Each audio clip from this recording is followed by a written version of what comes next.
Hebreos 10:25, y cuando usted lo tenga me da un fuerte amén. Hebreos 10:25. Corra conmigo, Hebreos 10:25. ¿Lo tenemos? ¿Cómo dice la palabra del Señor? Un versículo que lo repetimos mucho aquí en esta iglesia, pero no hay duda que es de bendición también. Amén. ¿Cómo dice la Escritura? No dejando de congregarnos como algunos tienen por cómo, sino exhortándonos, y tanto más cuando veáis que aquel día se puede tomar su asiento, por favor, iglesia.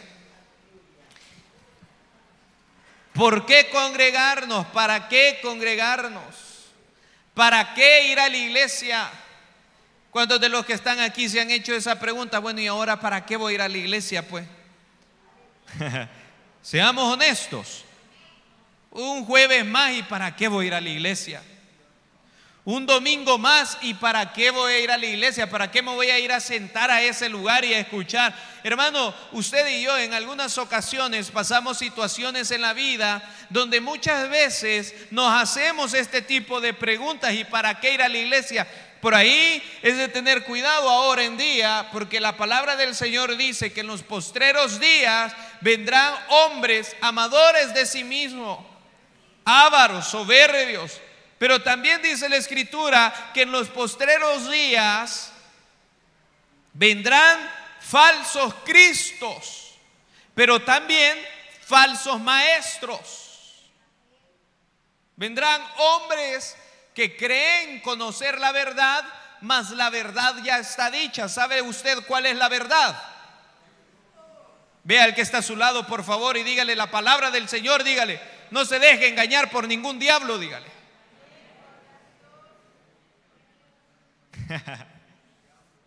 Aquí la única verdad, iglesia, es la palabra de Dios. Aquí ya no hay nada más que agregar. Hay gente que dice que ahora en día ya no hay que congregarse. Hay gente que ahora dice: no, hombre, mira, es que yo siempre lo he dicho y siempre lo voy a decir. Uno cuando quiere pecar es bien sinvergüenza. ¿Cuántos dicen amén? Vea al que está a su lado y vea si tiene cara de sospechoso.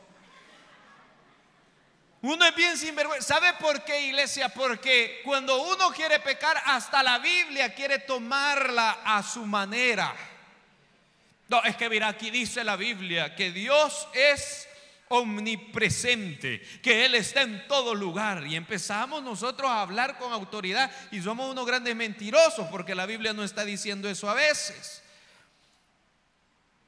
Pero de repente se levanta alguien diciendo por ahí: no, hombre, mira, si es que hoy ya no necesitas ir a la iglesia, hombre, si Dios está en todo lugar. ¿Cuántos dicen amén a eso? Dios está en todo lugar. Dios está en todo lugar. Ahorita mismo estamos en esta reunión aquí nosotros con un gran frío.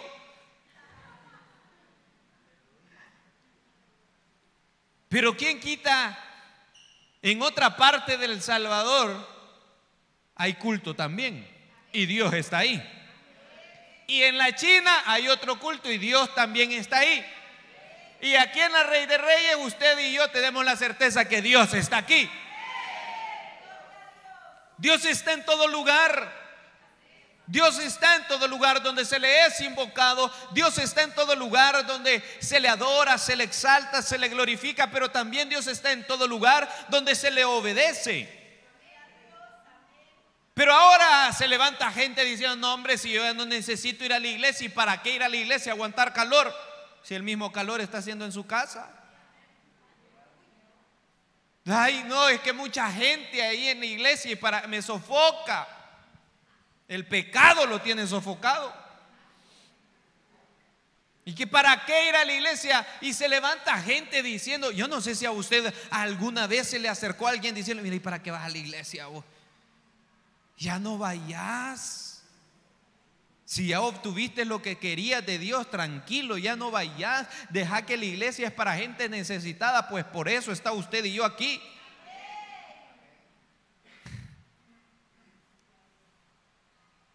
Aquí había un individuo que leía la Biblia, y yo se los he comentado en algunas ocasiones, leía la Biblia y me decía: yo he leído la Biblia como 30 veces, me decía, y me aburrí, me decía, de leer la Biblia, me decía, ahora ya la Biblia ya no la leo de Génesis a Apocalipsis, sino que la leo de Apocalipsis a Génesis, me decía.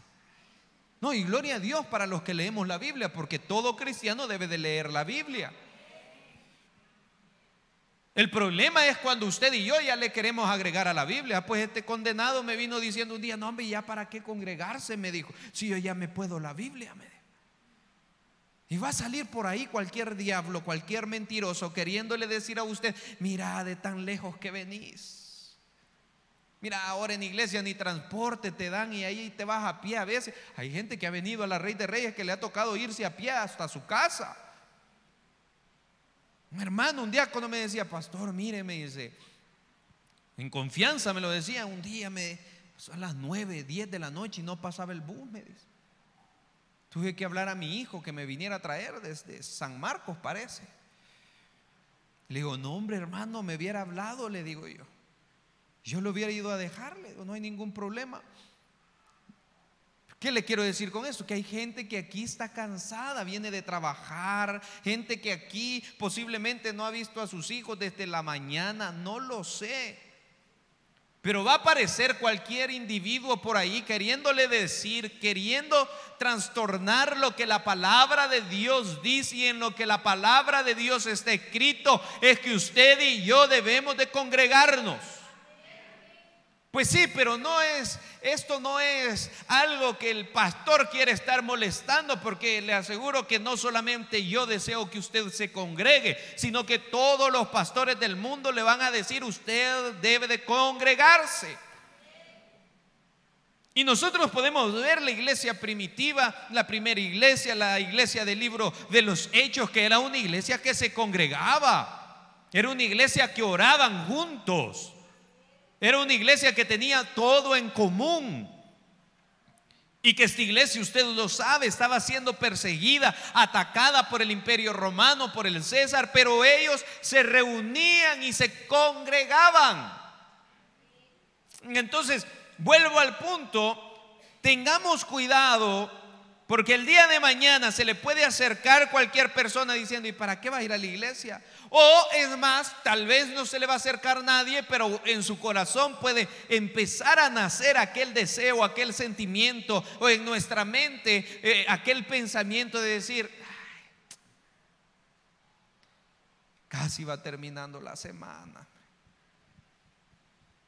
ando cansado, Señor, y tú lo sabes. Estoy despierto desde las 5, desde las 6 de la mañana. ¿Y para qué? Es suficiente ir solo el domingo. Otro: suficiente ir una vez al mes. Otros solo están esperando el aniversario de la iglesia. Otros solo están esperando la vigilia de la playa.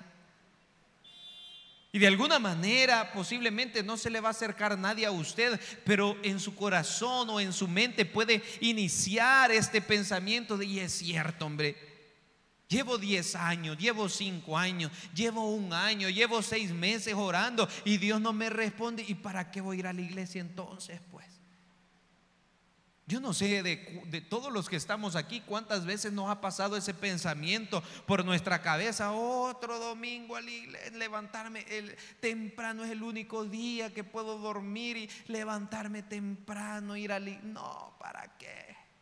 Pero como creyentes, pero como cristianos, usted y yo debemos de saber por qué nos congregamos.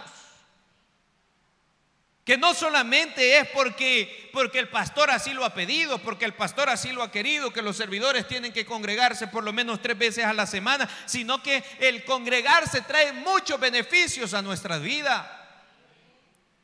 Y a usted y a mí nos encantan los beneficios. Si no le dan beneficio, usted no se mueve. Si no le pagan, usted no va al trabajo. Nos encantan los beneficios, claro que sí. Y el congregarnos de alguna manera trae beneficios a nuestra vida. Mire, la iglesia en muchas ocasiones es difícil. Un par de días me encontraba un pastor y me decía, pastor, me decía, por allá por el mes de enero aproximadamente, enero, febrero, yo les voy a decir algo. Fíjense ustedes que son bien inteligentes. Diciembre o noviembre, diciembre, enero, febrero, a veces la iglesia está bien vacía.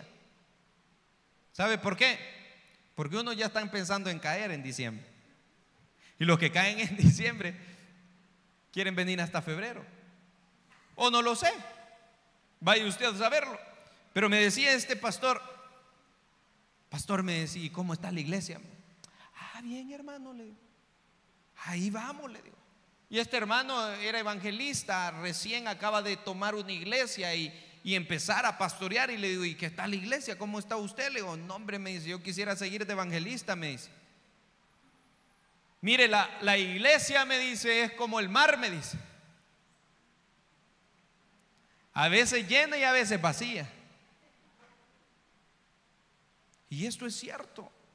¿Sabe por qué? Porque en muchas ocasiones nos convertimos nosotros en cristianos de temporada. O en muchas ocasiones nos convertimos cristianos que vamos a la iglesia solo cuando necesitamos de Dios, pero cuando todo va bien, no, entonces que Dios me espere en la iglesia. Y el deseo de mi corazón en esta hora es que usted y yo aprendamos, recordemos o entendamos por qué debemos de congregarnos. Que el día de mañana salga alguien diciendo, no, hombre, mira, ya aburrís, ya no vayas a la iglesia. Aquí hay una hermana que estuvo un tiempo sirviendo de diácona, ahora ya ni se congrega. Y me dice, pastor, me dice, míreme, yo ya no voy a venir a la iglesia. ¿Y por qué? Le digo, no, es que mi marido se enoja, me dijo. Y le digo, ¿y no la conoció a usted cristiana? Sí, pero ahora le ha agarrado peor. Me dijo, como entre más viejo, peor van, me dijo. Mi marido no quiere que venga a la iglesia, me dijo. Bueno, entonces escoja usted, le dije yo. Pues sí, porque yo le decía, venga a la iglesia, la deja el marido, después me va a echar la culpa a mí. Bueno, entonces escoja usted, le decía, esta señora, le dije yo. Ya sabe qué es lo que usted quiere y ya sabe qué es lo que Dios quiere de usted, le dije. Y se nos van a presentar ocasiones así. Se nos van a presentar ocasiones en las cuales no vamos a querer nosotros congregarnos. ¿Por qué? Por los afanes de la vida, iglesia.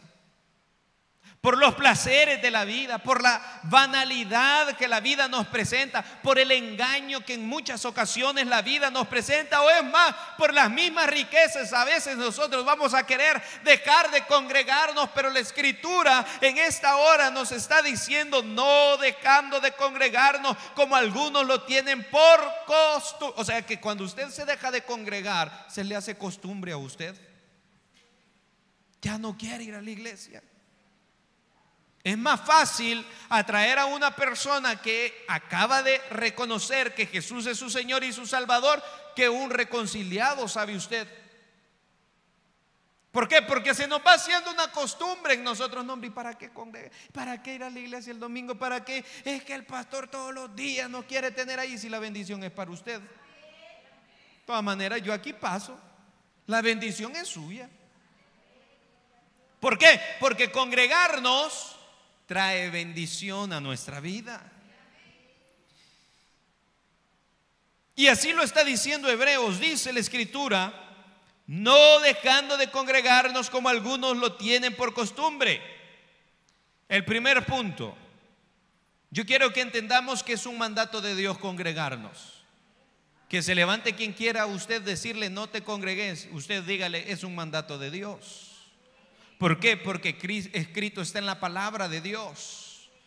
Y su palabra no puede más que la palabra de Dios. Aún ni mi palabra puede más que la palabra de Dios. ¿Por qué usted y yo debemos de congregarnos? Porque así lo dice la Escritura, porque es un mandato de Dios. ¿A quién le quiere obedecer usted? ¿A Dios o al mundo? Pregúntele al que está a su lado. ¿Y usted a quién le obedece? Diga, aparte de su mujer y su marido. ¿Y usted a quién le obedece? Dígale. Obvio, ¿a quién nos favorece más obedecer? A Dios, iglesia. A Dios. Y Él nos está pidiendo que usted y yo nos congreguemos, y ya vamos a ir viendo por qué. Dice la Escritura: no dejando de congregarnos como algunos lo tienen por costumbre, sino exhortándonos. Y tanto más, eso es bien importante, y tanto más cuando veáis que aquel día, ¿cuál día, iglesia? El día de la venida de nuestro Señor Jesús. ¿Cuántos de los que están aquí están esperando la venida de Cristo? ¿Cuántos de los que están aquí están esperando la venida de Cristo? Ven, Señor, por tu iglesia. El cristiano debe de vivir esperanzado que nuestra redención ahora más que nunca está cerca. Todo se está cumpliendo. El domingo hablábamos acerca de esto y el hermano Rafael luego me hablaba también porque vio una noticia, y todo se está cumpliendo. Todo se está cumpliendo como escrito está. Ya lo que el cristiano está esperando, ¿sabe qué es? Que Jesús aparezca en las nubes. Que Jesús aparezca en las nubes, que se escuche esa trompeta y usted y yo.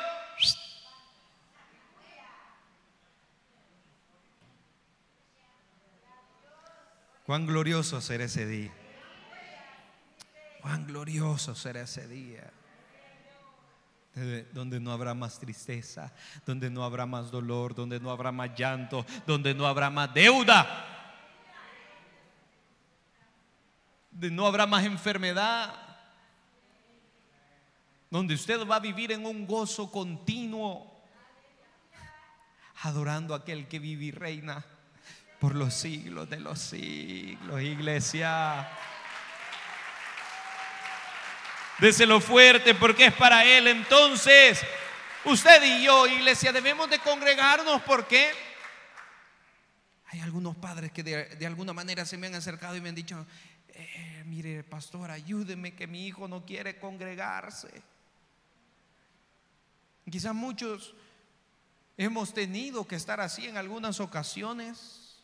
Yo en muchas ocasiones estuve aquí no porque yo quería. En muchas ocasiones estuve aquí porque mi papá y mi mamá me decían: tenés que ir a la iglesia. Si querés algunos beneficios dentro de la casa, tenés que ir a la iglesia. Mi papá me decía: si no vas a la iglesia no te presto el carro. ¿Y qué hacía? No, el carro era de él, pues. Y yo, con tal de andar en el carro, ¿qué hacía? No, aquí estaba. Somos así, pero de alguna manera todos posiblemente hemos pasado por momentos, por situaciones en la vida donde verdaderamente nos hemos preguntado: ¿y para qué otra vez ir a la iglesia? Pues si ni me contesta el Señor, ni me oye el Señor, ¿y para qué otro día más, otro día, otra culto y otro, y escuchar otra vez al loco de Elías?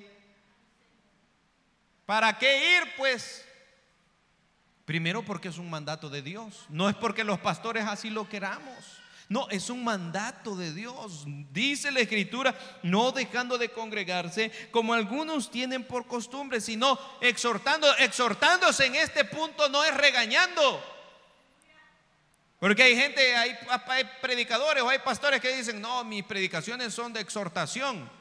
Y empiezan solo a dar leña y leña y leña y leña, igual que el apóstol Santiago Zúñiga. ¿Ya lo han escuchado ustedes? En octubre lo vamos a tener aquí para el aniversario.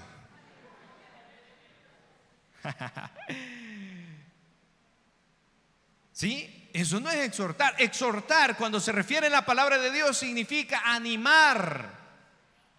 Dígale al que está a su lado: animado en el Señor, dígale. Fortalecido en el Señor, dígale.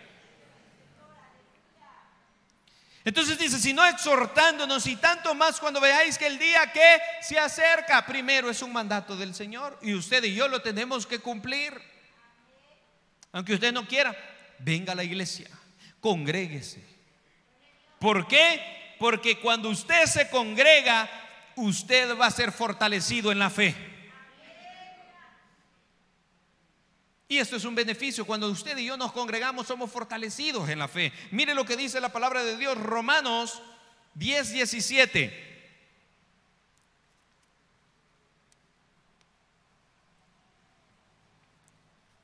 Romanos 10:17 dice así la escritura: así que la fe es, ¿por qué?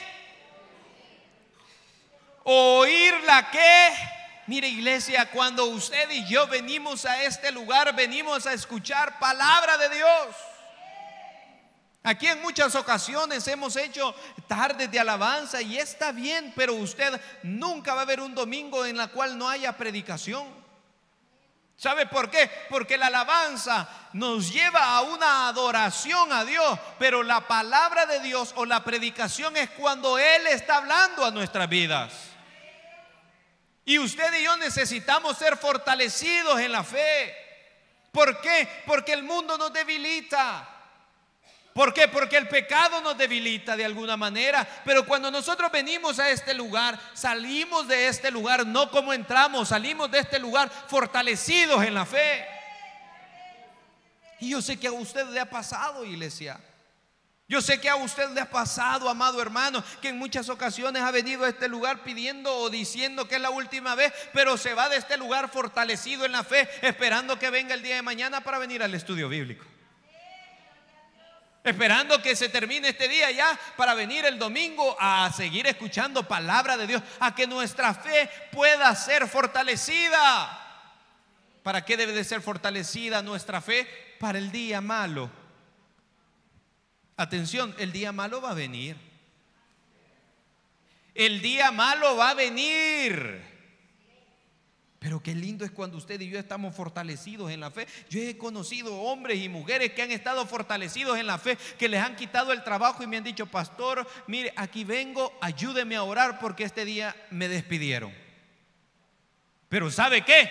Ahora voy a tener más tiempo para Dios. Mientras Dios me dé un trabajo, aquí voy a estar yo.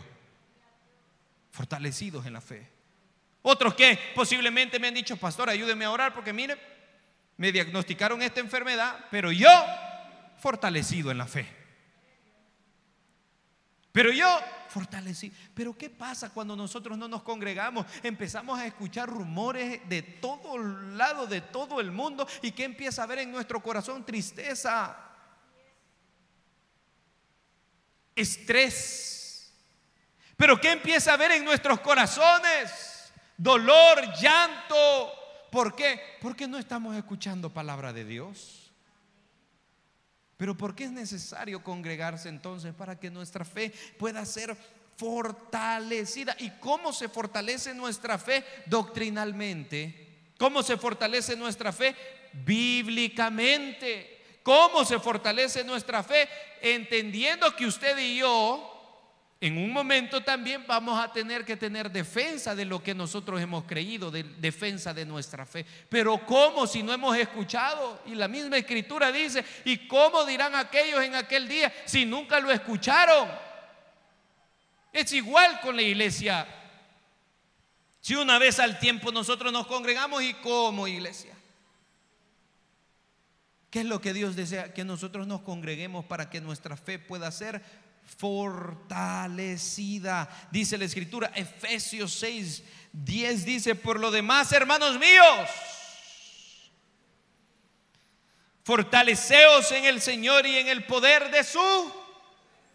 ¿Cuántos quieren ser fortalecidos en la fe en esta hora? Que muchos de los que estamos aquí hemos perdido la esperanza quizás. Ya ni fuerzas tenemos. Ya le dieron un diagnóstico, ya le dijeron que con usted no se puede, ya le dijeron que no le van a dar respuesta. Pero si usted pone su fe en el Señor no lo va a dejar avergonzado. No lo va a dejar avergonzado. Vive Él que no lo va a dejar avergonzado. Pero cuando usted ponga su confianza en Él. Por eso venimos aquí a la iglesia, para ser edificados en la fe. Para ser edificados, para que nuestra fe sea fortalecida. Pero también nos congregamos, ¿sabe para qué? Para orar los unos por los otros. ¿Qué significa esto? Para que los unos con los otros seamos edificados también. Santiago 5, 16 dice la Escritura: confesad vuestras ofensas unos a otros y orad los unos por los otros para que seáis sanados. La oración eficaz del justo puede. Voy a hacer una pregunta. ¿Desde hace cuánto usted conoce a una persona aquí en la iglesia y no ora por él o por ella? No es casualidad que esa persona se haya sentado a la par suya en esta hora. No hay nada más lindo, no hay nada más hermoso que una persona le diga: mira, yo sé que estás pasando un momento bien difícil, no te preocupes, yo estoy orando por ti. Gente que se me ha acercado en muchas ocasiones diciendo: pastor, mire, yo no puedo darle nada, yo no puedo ofrecerle nada, pastor. Y yo le digo: mire, ore por mí. No hay nada mejor que usted puede hacer por una persona que ama que orar por esa persona. Hace un par de días estaban pasando una situación bien difícil y me escribía una persona que se estuvo congregando aquí hace un par de años, y no le miento, pasó esa persona sin escribirme quizás como unos 2 años, y en esa situación en la cual yo estaba pasando una situación difícil, me escribió y me dice: Elías, yo no sé qué es lo que estás pasando, me dijo, pero quiero decirte algo, me dice, que yo estoy orando por vos, me dijo. Y no necesitas contarme tu problema, me dijo, porque yo sé que Dios lo conoce y yo le voy a orar a Dios que conoce tu petición, me dijo, y yo sé que Dios va a responder esa petición, me dijo. Qué lindo escuchar esas palabras. Qué bendición poder escuchar hombres y mujeres que están orando por usted. Qué bendición también, no solamente recibir, ¿verdad? Sino que qué bendición también que usted ore por otra persona. Para eso nos congregamos, no para criticarnos, no para señalarnos, no para juzgar, no para decir el pecado en el cual el otro anda, no para ver la ropa en el cual el otro anda. Nos congregamos y nos reunimos para orar los unos por los otros. Orar los unos por los otros. Pero le pregunto a usted, ¿desde cuándo fue la última vez que usted oró por una persona de la iglesia? Que no sea su familia, porque por su familia siempre ora. No, pero a veces somos bien mezquinos, vea, somos bien egoístas. No, es que yo oro por mi familia y los demás que se mueran. No, es que yo oro por mi hijo, por mi esposo, por mi esposa y los demás me dan igual. No, ¿desde hace cuánto usted no ora por esa persona que tiene necesidad? Y de repente, mire, somos tan increíbles a veces que la gente se nos acerca y nos dice: mira, estoy pasando esta adversidad. Ah, sí, hombre, ahí voy a orar por vos. Si ahí voy a orar por vos, se le olvidó a usted. Por eso yo siempre lo hago, trato la manera: pastor, ayúdeme a orar. No, mejor oremos ahorita porque después se me puede olvidar. Pero venga, oremos. Venga aquí, hínquese y oremos. ¿Desde hace cuánto tiempo usted no ora por la persona que está a su lado?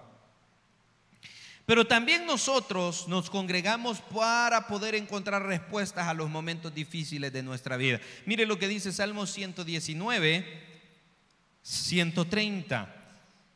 Y yo no tengo duda que esto nos ha sucedido y nos ha pasado a todos los que estamos acá, que muchos hemos estado pasando momentos difíciles en nuestra vida.